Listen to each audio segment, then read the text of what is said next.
Oo, kumbaga, moment of realization. Okay. Yes, a moment of realization na yon pagka yung na-realize nila na iwan na sila eh. Lord, may rehilyon ako. Yun, Lord, mabait ako. Lord, ako po ay nangangaral. Pero sabihin ni Lord, I never knew you. Why? Dahil nanangan sila sa pwede nilang gawin at hindi doon sa ginawa na ni Jesus sa cross 2,000 years ago. Napakahalaga po niyan at napakadelikado kapag ka hindi mo na-gets or naunawaan ang cross ni Jesus. What is the cross of Jesus? Ito po ang matter of life and death. Ako yan ang sagot ko. It's a matter of life and death. Whether you believe kung ano yung nangyari doon or maniwala ka sa sarili mong kakayanan para magawa ang mga bagay-bagay na pwedeng gawin ng relihiyon. So, pag yung pangalawa ang pinili mo, sad to say, ikaw magbabayad ng kasalanan mo sa impyerno.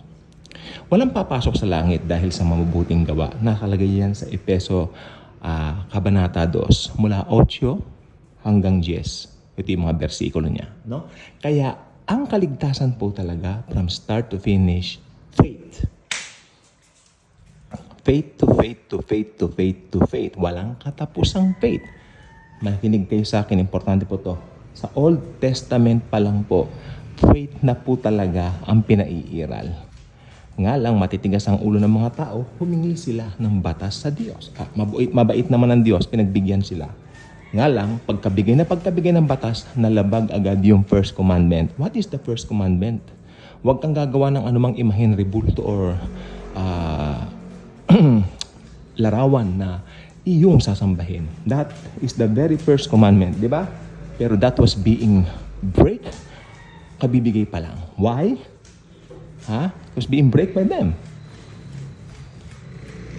They break the rules. Mga rule breakers agad eh. Kasi pagbaba ni Moises mula sa Mount Sinai, wherein doon ibinigay ng Panginoon yung Ten Commandments, nakita agad niya sila sumasamba sa guya. Natagalan kasi si Moises doon sa Mount Sinai. Itong mga tao, naiinip na. Hindi na bababa si Moises. Ang masaklap nito, si Aaron na kapatid mismo ni Moises, ang kanilang pinilit para igawa sila ng Diyos-Diyosan. See? Kaya sabi ko, yun, doon pa lang, palpak na. Humingi sila ng batas, palpak na. Pangalawang ginawa ng mga tao, humingi sila ng hari sa Diyos. Ayaw ng Diyos ng hari, ayaw ng Diyos na may mamumuno. Kaya tandaan po ninyo, meron po tayong Book of Judges sa Old Testament, di ba? Yan po ay nagpapakita na nag-appoint ang Diyos ng mga mangunguna sa kanyang piling bayan, piling lahi. Nandiyan po si Samson. Di ba? Nandiyan si Gideon. Alam naman natin ang mga kwento po nila. Hindi na po natin kailangan elaborate. Humiling ang mga tao, ay binigay ng Diyos. Ang Diyos masunurin sa gusto ng tao. Kasi mabait ang Diyos.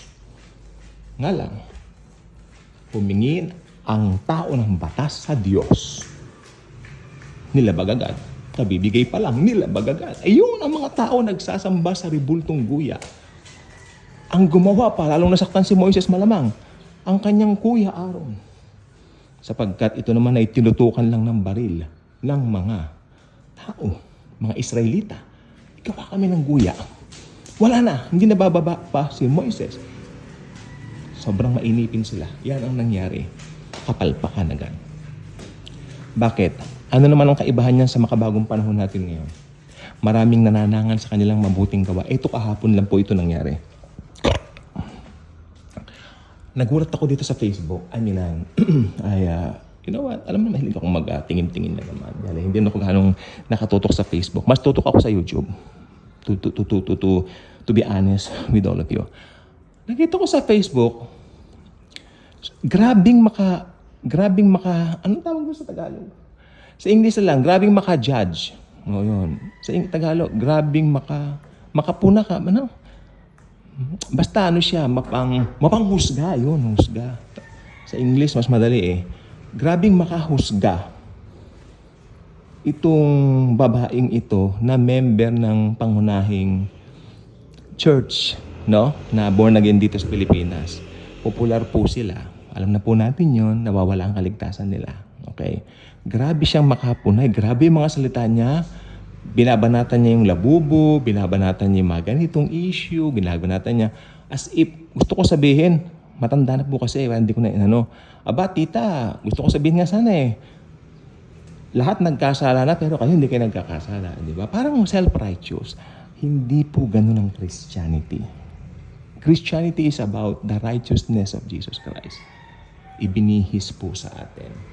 Ngayon, may pagkukorek ba sa grace? Meron po. Pero sa magandang paraan, hindi sa ganong paraan na iha-hashtag mo pa. May mga hinashtag pa siya kung ano-ano. Palagay mo, papansinin siya ng mga hinashtag niya. Kaaasaran lang siya . Hindi naman siya, papanigan . Ganun, or bibigyan ng pansin ako sana. Pero alam niyo po, sa Christianity, it's all about what Jesus has done on the cross. What He had done. The most important thing. Kasi, yung mga naiwan sa rapture, unang-una po dyan mga religious. Tulad niya yung nakaluhod niya sa larawan. Naiwan kami. Unang-una, hindi naman nangangaral ng rapture ang iba . Marami pong evangelical churches ngayon Huwag na po natin isama yung mga kulto. Evangelical churches lang po sa ating mga born again. Hindi nangangaral ng rapture. Ang paniwala po nila, natapos na raw po ang lahat ng yaan noong AD 70. At etong masaklap, ang Antichrist daw si Nero. Alam niyo, ulit-ulitin ko pag si Nero ang Antichrist, napakababaw ng argument ng Book of Revelation. Mawawalan siya ng lakas ng argumento. Maniwala kayo sa akin. No?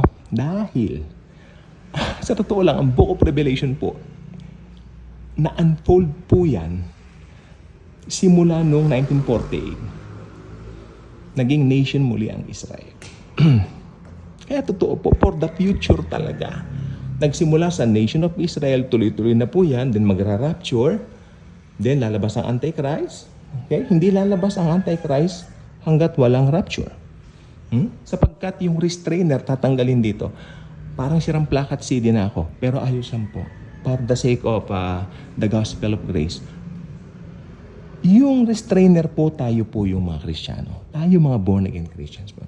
Kaya tayo aalisin dito. Oo nga naman, pag hindi tayo inalis dito, lalabas yung Antikristo, yung halimaw. Malalaman natin agad yun kasi punong-puno tayo ng salita ng Diyos. Marunong tayo sa Bible. Yung mga maiiwan, mga mangmang sa Biblia. Amen? Amen. Pag malaki mo naman, na born again ka, pag malaki mo na marunong ka sa Bible. Pag malaki mo yan, kasi marunong ka sa Bible dahil sa banal na Espiritu ni Kristo na nasa atin. Di ba? So, ayun po. Kaya pag naiwan sila, maniniwala sila sa Antichrist na tayo kinuha ng mga aliens. Di ba?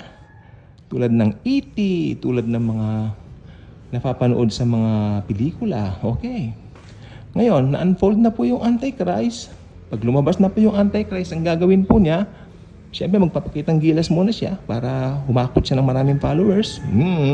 Maraming followers Ganyan ang ginagawa ng mga tao ngayon. Ngayon pala nakikita ko na yung spirit of the Antichrist. Especially sa social media world. Gusto lahat ng tao ngayon, karamihan. I'm not saying it all, but karamihan ng tao yung gustong sumikat. Kanya-kanya sila ng gimmick. Pansinin mo yung mga ibang mga celebrities, kanya-kanya sila ng gimmick na ginagawa. Parang hindi ko alam yon. Gimmick lang yung mga yan. Para pag sumikat si ganon, magpapagimmick naman siya. Ganyan po. Ganyan ang espiritu ng Antikristo. Maniwala kayo sa akin. Nandoon ng pagmamataas sa sarili.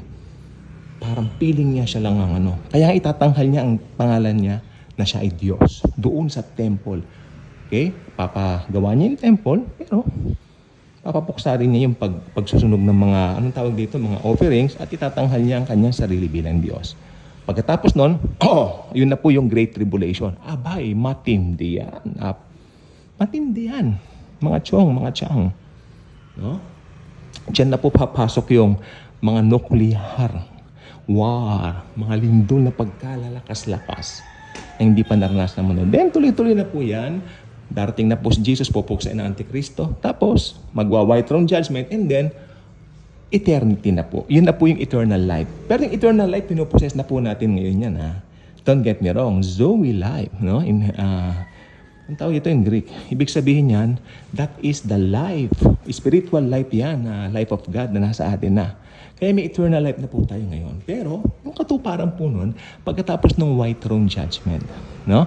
Na itapon na si Satanas, yung Antikristo, at saka yung false prophet sa Gihina. Nandun na rin yung mga unbelievers sa Gehenna. Yung mga unbelievers na namamatay ngayon church age, nandun lang po sila sa temporary detention na tinatawag na Hades. Ilan ba ang impyerno? 3 salin yan sa wikang Grego. Meron tayong Hades, meron tayong Tartarus, at meron tayong Gihina.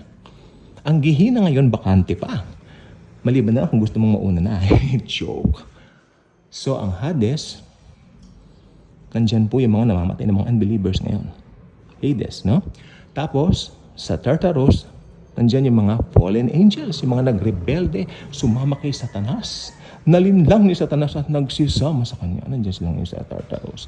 At yun, bakante pa ngayon yung sinasabi kong Gehenna, sapagkat ang magiging buena mano at mga unang tao doon ay ang Antichrist at ang false prophet. Mauuna pa sila doon kay Satan dahil si Satan for the meantime, ikukulong siya, ide-detain siya ng 1,000 years sa balong malalim para hindi makapanlinlang sa millennial reign ng Panginoong Hesukristo dito sa lupa. Malapit na po ang Christ the King. So I'm so excited, no? Maraming Pilipino nagmamahal kay Jesus. So Christ the King, I love it, I love it, I love it. This coming Sunday po yata yun, no? Christ the King celebration. At yung iba naman, Jesus reigns sa mga born again. Basta si Jesus tinataas, gusto ko yan. Hindi ako nakikipagtalo sa relihiyon. Huwag tayo makipagtalo sa relihiyon. Gamitin natin yung common denominator natin, si Jesus, no? Para magkasundo tayo. Doon, kasundo natin sila doon. Mahal nila si Jesus Christ. Ako, gustong-gusto ko po yan. Gustong-gusto ko. I love that. I love that. Okay? So, yes. Jesus reigns. Christ the King will reign forever and ever. God bless you, everyone.